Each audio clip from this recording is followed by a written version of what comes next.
Mari kita berdoa sebelum belajar firman. Bapa di sorga, kami mengucap syukur dan terima kasih.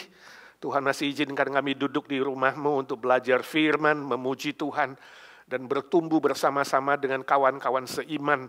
Kami mau menyerahkan jam ini dalam tangan-Mu, urapi hamba-Mu yang lemah dan terbatas, pakai dia menjadi saluran berkat buat kami, siapkan hati pikiran kami, seperti rusa yang rindu akan air yang jernih, demikianlah hati kami haus dan dahaga akan firman-Mu, ya Tuhan.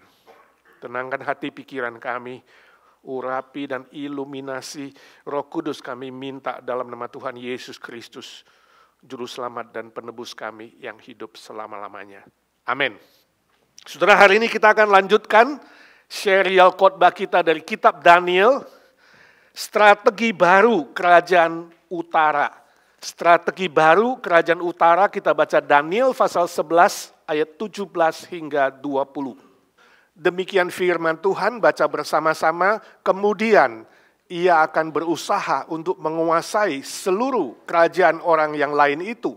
Ia akan mengadakan persetujuan dengan dia. Dan seorang putrinya diberikannya kepadanya untuk menghancurkan kerajaan itu, tetapi maksudnya itu tidak akan berhasil dan tidak akan menguntungkannya. Lalu ia akan memalingkan mukanya ke tanah-tanah pesisir dan banyak yang direbutnya, tetapi seorang panglima akan menghentikan penghinaannya itu, bahkan akan mengembalikan penghinaan itu kepadanya. Sesudah itu, ia akan memalingkan mukanya ke kota-kota benteng di negerinya sendiri. Tetapi ia akan tergelincir dan jatuh dan tidak akan ditemukan lagi. Menggantikan dia akan muncul seorang yang menyuruh seorang pemungut pajak menjalani bagian yang terindah dari kerajaan itu. Tetapi beberapa hari kemudian ia akan dibinasakan, bukan oleh kemarahan atau oleh peperangan. Masih bingung? Ini nubuat yang diterima oleh Daniel abad 6 BC, dan kemudian kita melihat penggenapannya terus-menerus ya, sampai abad 2, abad 1 nanti kita akan pelajari lanjutan strategi baru kerajaan utara. Saya baca sebuah cerita, ada seorang pemilik toko, katakanlah kayak model toko kelontong, saudara. Jadi tokonya itu banyak sekali item-itemnya ya, barang-barangnya. Cukup maju. Suatu kali datanglah pengusaha besar, membuka toko yang hampir mirip dengan dia di sampingnya, saudara. Samping toko itu, dan memasang sebuah iklan ya, yang sangat besar, tulisan yang sangat besar di samping tokonya. Ya, yang bertulisan begini, obral besar, diskon 75%, jadi off-nya 75% off, saudara. Diskon 75% di samping tokonya, persis dekat pintu. Wah, dia deg-degan juga, gila ini ya. Ini saingan ini. Pengusaha besar buka toko yang mirip dan kemudian pasang iklan. Nah, saudara kira-kira gimana itu? Wah, dia deg-degan. Gimana? Toko saya pasti nanti jadi sepi. Lalu berapa hari kemudian, saudara, ada seorang pengusaha lain lagi membuka toko yang sama di samping kanannya, saudara. Jadi satu kiri, satu kanan. Juga bertulisan besar, pasang sebuah promosi di situ. Harga di sini paling murah, lowest price. Tiada tandingannya. Waduh, jadi pemilik pertama tadi lebih was-was lagi. Dia jadi deg-degan, jadi stres, jadi panik bagaimana menghadapi dua saingan berat itu. Tapi setelah berpikir sejenak dia dapat ilham, dapat cara yang baru. Besoknya dia pasang sebuah sign tanda yang lebih besar lagi di depan tokonya, persis dekat pintu. Ya, ada dua panah ke sign itu, dari kiri kanan, dua panah dan bertulisan besar. Ya, pintu utama untuk masuk, silakan masuk di sini. Jadi lihat sign di samping tapi panahnya ke dia supaya masuk ke tokonya. Ini adalah sebuah contoh dari strategi pasang iklan. Strategi bisnis, strategi baru. Tidak perlu marah-marah kalau ada saingan. Ya. Tidak perlu melakukan kejahatan, menjelek-jelekkan orang lain. Kalau ada saingan nggak perlu. Ya. Tapi menghadapi dengan strategi baru. Yang lebih lembut, yang lebih tenang, yang lebih hikmat. Supaya bisa berhasil. Saudara, ini yang dilakukan oleh Antiochus Agung. Minggu lalu kita sudah pelajari, dia menyerang selatan. Kerajaan utara menyerang kerajaan selatan. Antiochus Agung ketiga, minggu lalu kita sudah pelajari.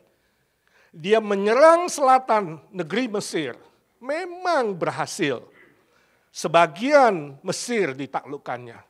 Memang berhasil, sebagian Israel, tanah permai, dipegang oleh dia. Belum seluruhnya, tapi dia rugi puluhan ribu tentara mati. Dia rugi besar, peralatan-peralatan perangnya habis, secara harta benda kekayaan dia amblas. Ditambah lagi dengan orang-orang pentingnya, tentara-tentaranya amblas. Itu sebabnya bacaan kita hari ini kita melihat Antiochus Agung pakai strategi baru. Dia tetap ingin menaklukkan seluruh Mesir dengan jajahannya. Tapi dia tidak lagi dengan berperang. Dia tidak lagi dengan kekerasan. Dia pakai strategi yang lebih baru, walaupun masih licik. Strategi apa yang dilakukan oleh Antiochus Agung ini? Ada dua hal. Yang pertama, ya, strategi baru dari kerajaan utara. Mengikat persahabatan lewat perkawinan. Itu kita baca tadi di ayat 17 sampai 19. Ayat 17 mencatat kemudian ia akan berusaha untuk menguasai seluruh kerajaan orang lain itu, yaitu Mesir. Ya. Nah, bahasa aslinya bilang begini, ia akan mengarahkan mukanya atau menaruh mukanya. Ya. Jadi berusaha untuk menguasai itu, bahasa aslinya adalah dia akan mengarahkan wajahnya atau mukanya atau menaruh mukanya untuk menguasai seluruh kerajaan Mesir. Nah, artinya apa? Artinya ada sebuah tekad yang bulat dalam hatinya. Tekad yang bulat sekuat-kuatnya, bahkan bila perlu mukanya pun diserahkan. Nah, ini artinya apa? Gengsinya diturunkan. Memang Antiochus Agung setelah menaklukkan sebagian Mesir dan sebagian Israel, dia gengsinya naik. Ya. Dia lebih terkenal, dia merasa dia punya wilayah, dia merasa lebih hebat dari selatan. Tapi sekarang dia rela menurunkan gengsinya demi bisa menaklukkan seluruh Mesir. Yang penting seluruh Mesir bisa ada di dalam tangannya. 17b mengatakan apa? Dia akan mengadakan persetujuan dengan dia, yaitu Raja Mesir. Dan seorang putrinya diberikannya dengan tujuan menghancurkan kerajaan tersebut. Nah, saat itu yang jadi Raja Mesir adalah Ptolemeus V. Jadi kalau saudara pelajari dinasti Mesir, salah satu dinasti yang cukup besar adalah Ptolemeus. Ya. Nah, saat itu Ptolemeus V masih muda, belasan tahun, usianya masih muda. Ya, dia naik tahta cuma umur 4 kok. Ini mungkin belasan tahun umurnya. Nah, sejarah mencatat Antiochus Agung mengajukan perjanjian persahabatan dengan memberikan putrinya. Siapa? Cleopatra. Saudara tahu Cleopatra? Oh, putri yang cantik, ya, yang terkenal. Saudara kalau tidak tahu nanti lihat movie-nya, sudah dibikin movie-nya, ya. Yang kemudian menjadi ratu Mesir yang sangat terkenal, Cleopatra.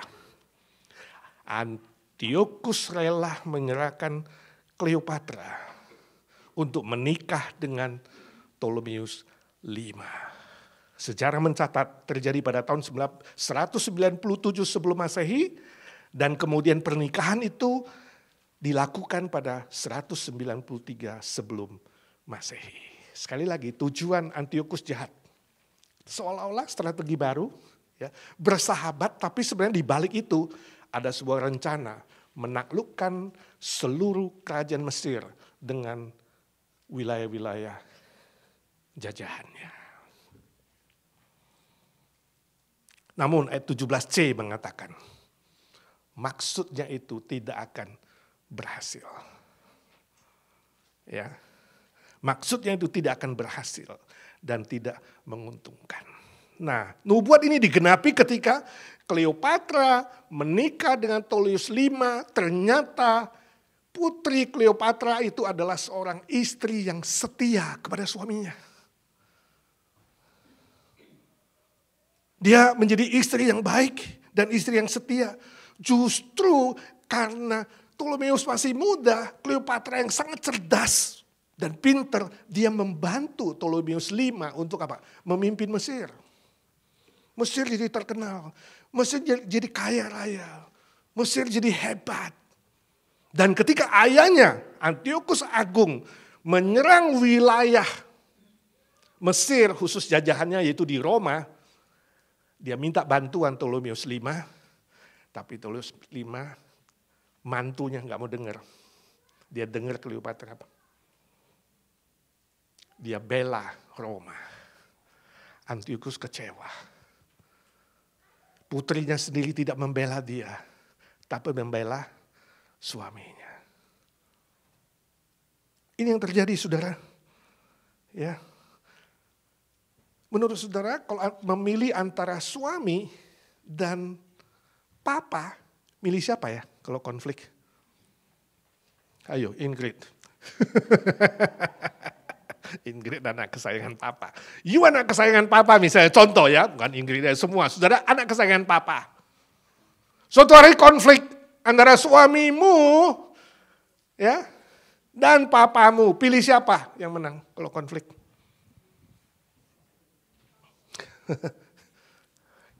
Nggak gampang kan? Memilih orang tua dan suami atau istri sangat tidak mudah. Diperhadapkan dengan pilihan yang sangat sulit. Konflik antara orang tua dan anak, konflik antara suami dan istri, ya, papa dan mama, anak pilih siapa? Bela papa, bela mama, sangat sulit. Konflik antara mertua dan menantu, pilih siapa? Nah, kalau tradisi timur bilang apa? Siapa yang harus menang? Yang senior apa yang junior? Yang tua atau yang muda? Yang tua. Timur ya, betul gak? Sampai hari ini sudah percaya begitu? Yang tua harus menang. Yang senior harus menang. Ya. Karena yang tua dan senior dianggap itu selalu benar. Padahal sebenarnya tidak selalu benar. Benar? Benar apa enggak benar? Tidak selalu benar. Benar? Jawabnya benar. Karena tidak selalu benar. Nggak gampang. Pilihan yang sangat sulit. Tapi ingat saudaraku, satu-satunya yang harus menang di dalam konflik adalah kebenaran. Bukan manusianya. Bukan usianya. Bukan statusnya. Bukan kedudukannya. Tapi kebenaran dan keadilan di mata Tuhan. Kebenaran sesuai dengan firman Tuhan. Itu yang harus menang. Kalau kita bandingkan dengan Yohanes 8, Tuhan Yesus mengatakan kebenaran yang sejati, yaitu Kristus sendiri. Dia itu, kebenaran sejati itu yang akan memerdekakan kamu. Sebab kebenaran itu selalu melampaui siapapun dan apapun. Suatu hari ada seorang kakek bijak yang pergi memotong kayu di hutan. Dan setelah dapat satu pikul kayu, dia bawa kayu itu mulai berjalan pulang. Nah, waktu mau pulang itu, di tengah perjalanan dia ketemu seorang anak muda. Namanya Alan. Saudara jangan pakai kata si di depan nama Alan, saudara. Namanya Alan. Nah, Alan ketemu kakek, dia bilang, "Kek, ayo kita taruhan." Kebetulan dia baru nangkap seekor kupu-kupu. "Kek, kamu dibilang bijaksana, Mari taruhan. Kupu-kupu di tanganku ini hidup atau mati. Kalau kamu kalah, kayu bakar mau kasih aku. Kalau aku kalah, kayu bakarku kasih kamu. Kupu-kupu di tanganku hidup atau mati. Kakek tersenyum dan dia katakan, kupu-kupu itu mati. Hahaha, kata si Alan. Dia buka tangannya, psst, kupu-kupu itu terbang. Kakek tersenyum dan menaruh kayu bakarnya. Silakan ambil. Wah, anak muda itu senang bisa mengalahkan si kakek. Lalu dia bawa kayu itu pulang ke rumah.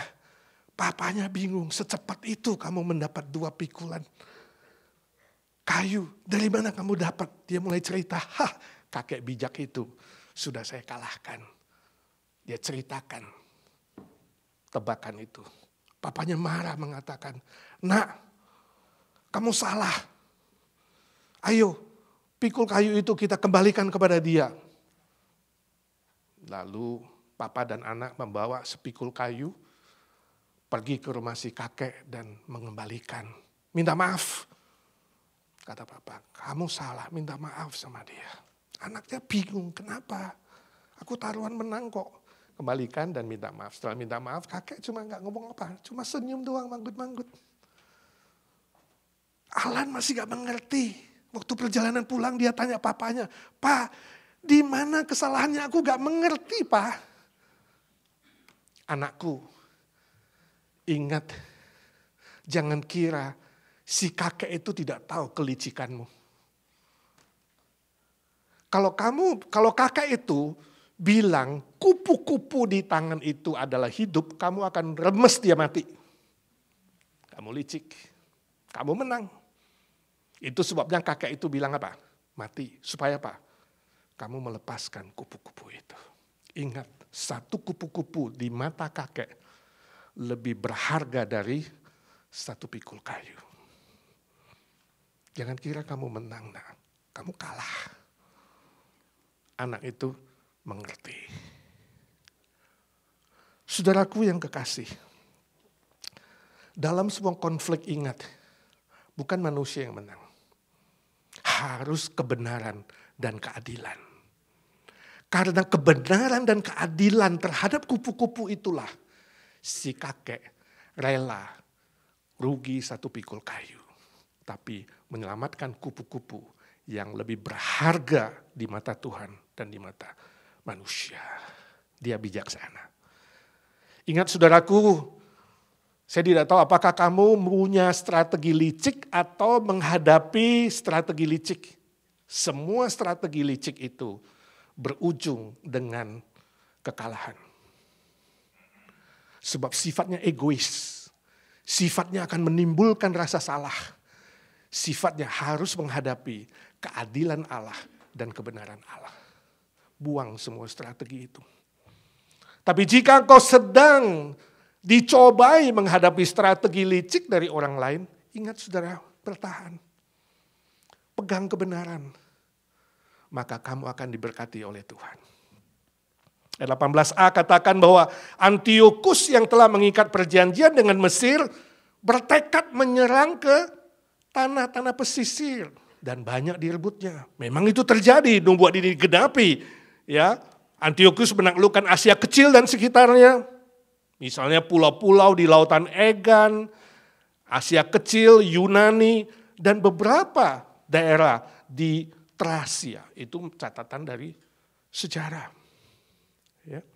Sejarah mencatat akhirnya Antiochus juga mendesak Roma keluar dari Yunani yang dikuasai oleh Roma pada waktu itu.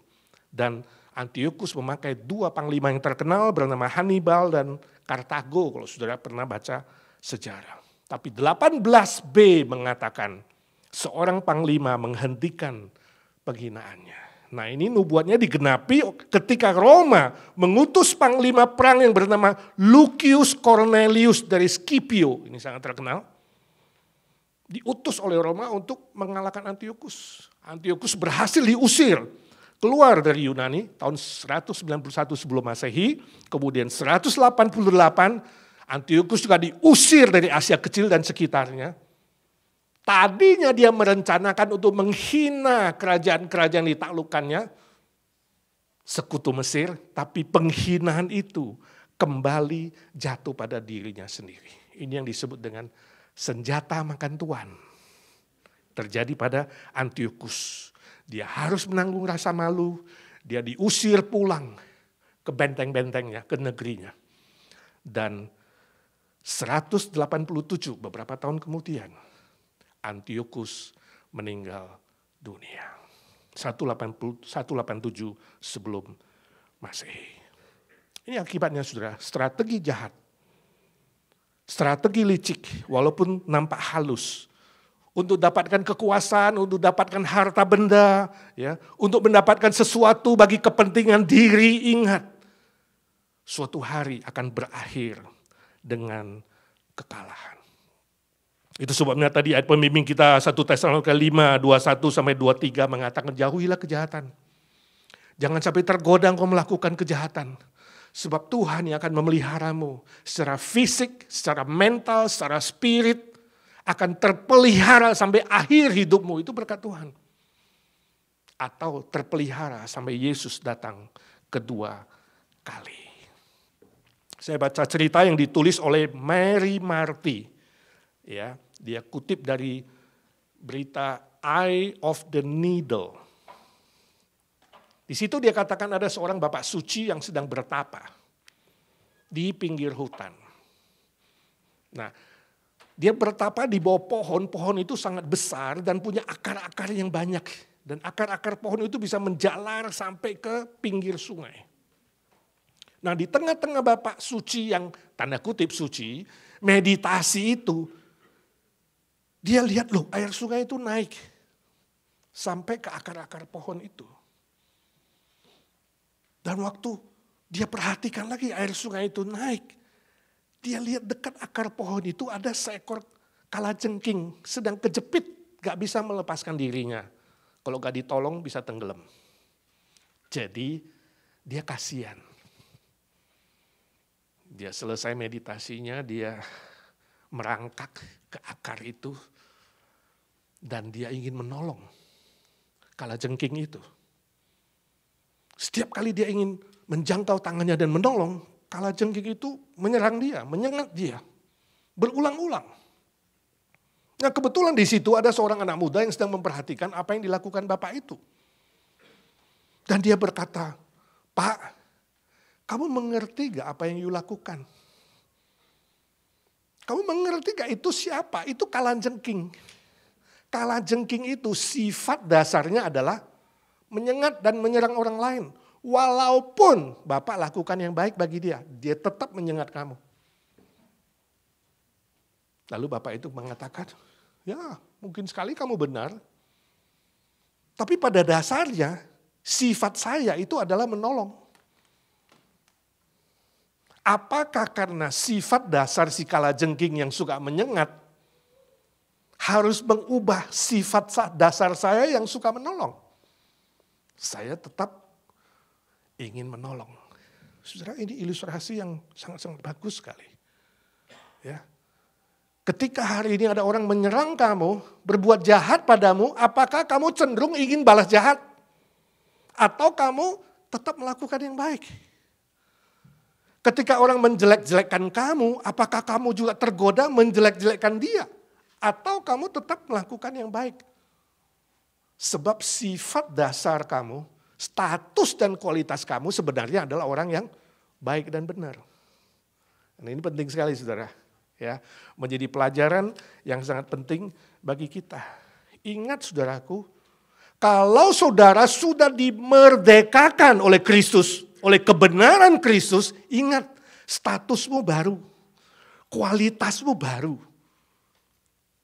Menjadi ciptaan baru yang melakukan yang baik dan yang benar. Berbeda dengan dunia ini. Apapun yang dunia lakukan bagimu yang jahat, tidak harus mengubah kamu jadi jahat, bukan? Ya, jadi saudara ingat baik-baik. Jangan menurunkan kualitas. Sama dengan orang jahat. tapi justru mempertahankan kualitas sebagai orang yang baik dan benar. Dan tetap lakukan yang baik dan benar, walaupun dunia membencimu, dunia tidak suka, dunia melawanmu dan melakukan kejahatan. Yakinlah, Tuhan tidak buta. Dia maha benar, dia maha adil. Dia pasti akan memberkatimu, fisikmu, mentalmu, rohanimu, sampai akhir hidupmu. Amin. Yang kedua, strategi baru, memungut pajak yang tinggi, ayat 20. Setelah Antiochus Agung mati, dia digantikan oleh putranya bernama Seleukus IV Philopater. Ini juga terkenal, saudara. Ya. Memerintah dari tahun 187 sampai 176 sebelum Masehi. Kira-kira 11-12 tahun. Ya. Kerajaan utara hari itu sudah sangat maju, ya, cukup luas. Mencakup Aram, Mesopotamia, Babel, Media, Persia, dan sebagian Israel. Tanah permai dikuasai oleh utara. Nah, karena Antiochus Agung kalah perang, perbendaharaan kerajaan kosong. Gak punya duit. Ketika dia naik tahta, ya, Philopater ini. Lalu apa yang dia lakukan? Strategi baru apa? Dia ingin mendapatkan uang yang banyak. Oh, dia bukan saja rugi negara itu, tapi sejarah mengatakan kerajaan utara berhutang kepada Roma. Ingat, Roma adalah bagian dari Mesir waktu itu, jajah kekuasaannya. Dan Roma menuntut dia membayar 1.000 talenta per tahun. Saudara, 1.000 talenta itu pada zaman itu sangat besar. Ya. Kalau dihitung hari ini mungkin sekitar 35 ton, 35 ton perak setiap tahun itu yang harus dia store, ya, sebagai cicilan hutang dia kepada Roma. Itu sebabnya dia kepala pusing, ini bagaimana gak ada duit. Lalu diutuslah satu orang, ya, untuk memungut pajak. Siapa? Heliodorus, itu menurut catatan sejarah. Heliodorus adalah seorang yang dia pilih keliling seluruh kerajaan utara dan wilayahnya untuk meminta pajak yang tinggi. Dan gak cukup. Firman Tuhan mengatakan dia ingin, ya, kekayaan yang ada di tanah permai. Ya, di situ dikatakan tanah permai, Yerusalem, ya, Israel. Ingat, ada bait suci yang punya kekayaan yang sangat mahal. Catatan sejarah mengatakan, ya, dia ingin merebut seluruh harta kekayaan yang ada di dalam bait suci. Tapi dalam kitab Apokrifa, kitab Makabe pasal 3 24 sampai 28 mencatat ada penguasa roh dari sorga yang turun dan menghalangi perbuatan jahatnya. Sehingga tidak berhasil. Ayat 20b mencatat beberapa hari kemudian dia dibinasakan, bukan oleh kemarahan atau oleh peperangan. Seleukus tidak berhasil melakukan kejahatan ini terhadap bait Allah. Tuhan tidak izinkan itu. Tidak lama kemudian, dia mati mendadak. Gak tahu kenapa asal mati mendadak. Lalu Roma penagih hutang itu marah. Kenapa hutang belum selesai, marah, ini siapa ini? Heliodorus dan putra mahkota Demetrius Soter. Itu dua orang yang dicurigai meracuni sang raja. Mereka berdua ditangkap dan ditawan, dibawa ke Roma. Itu akhir dari kerajaan Seleukus. Saudara ingat, dosa menentang Tuhan dan melawan Tuhan. Melawan pekerjaan Tuhan dan bait Tuhan. Dan serakah terhadap uang dan harta pasti akan berakhir dengan kegagalan dan kebinasaan. Hati-hati. Ya. Tuhan itu maha daulat, maha otoritas, maha kuasa. Dia bisa intervensi. Dia bisa turun ke dalam hidup manusia, sejarah manusia ketika namanya dicemarkan. Ketika namanya dirugikan dan tidak dimuliakan. Saudara tahu kenapa Israel itu jadi rebutan? Tanah permai jadi rebutan sejak sebelum Masehi sampai hari ini. Sampai hari ini kerajaan utara Iran dan sekutunya Dan selatan Mesir membenci. Tapi udah kita pelajari, berdua itu tidak akan kompak. Tapi berdua membenci Israel. Tetap akan mencaplok seluruh Israel. Kenapa, saudara? Salah satu faktor adalah tanah Israel itu paling kaya, paling subur, ya, dan paling indah. Dan hari ini Israel menjadi negara yang tertinggi secara ekonomi, nilainya di seluruh Timur Tengah. Itu sebabnya dia dibenci, tidak disukai. Selain politik, secara spiritual, juga secara tanah, saudara. Geografis, Israel menjadi rebutan. Tapi ingat, ketika pekerjaan Tuhan dan bait Tuhan diganggu gugat, dia akan turun dan intervensi dengan keadilannya dan kebenarannya. Hati-hati saudara, jangan mencuri kemuliaan Tuhan. Saya dengar kesaksian seorang teman, dia cerita ada seorang yang baru datang ke gerejanya. Nggak lama, kebaktian 1-2 kali minggu, kemudian suatu hari Minggu dia datang kepada Pak Pendeta. Dia bilang, Pak, saya mau nyumbang untuk gereja ini. Dia bawa cashier check $15.000. Pak, ini keuntungan bisnis saya. Saya mau nyumbang. Ya. Tapi saya masih harus membayar kepada supplier kira-kira 9.000. Jadi nanti tolong Bapak storekan. Transfer 9.000-an, kemudian sisanya untuk gereja. Pendeta tentu senang, saudara. Hari ini kalau ada yang datang bawa cashier check, bagi saya senang sekali. Langsung besok saya bilang, bendara store. Besoknya di store ke bank, gak sampai 2 hari, duitnya ada, bukan gak ada. Hari ketiga, orangnya bilang, Pak, minta tolong transfer ya. Transfer 8.735. Ke mana itu? Kemarin saya baca itu, di Jepang. Suppliernya. Ya udah ditransfer. Sisanya itu untuk gereja. Oh, puji Tuhan. Gak apa-apa. Gereja dapat duit. Right? Minggu depan dia datang lagi. Pak, saya masih ada deal bisnis, kali dia dapat untung lebih besar. Dia bawa cek 25.000. Oh, indahnya kalau tiap minggu ada yang nganter cek di sini. Cek.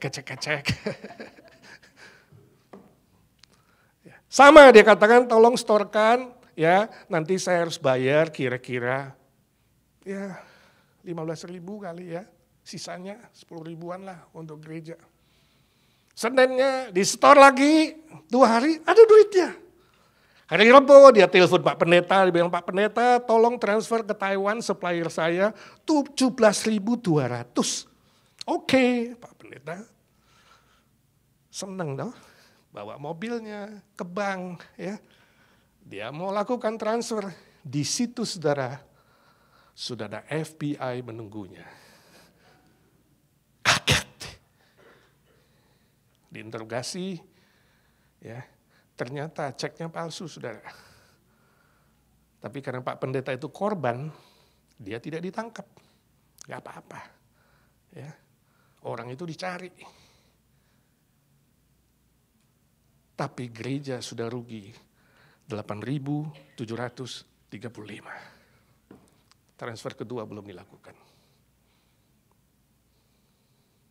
Sedih sekali. Tapi pendetanya orang yang bertanggung jawab.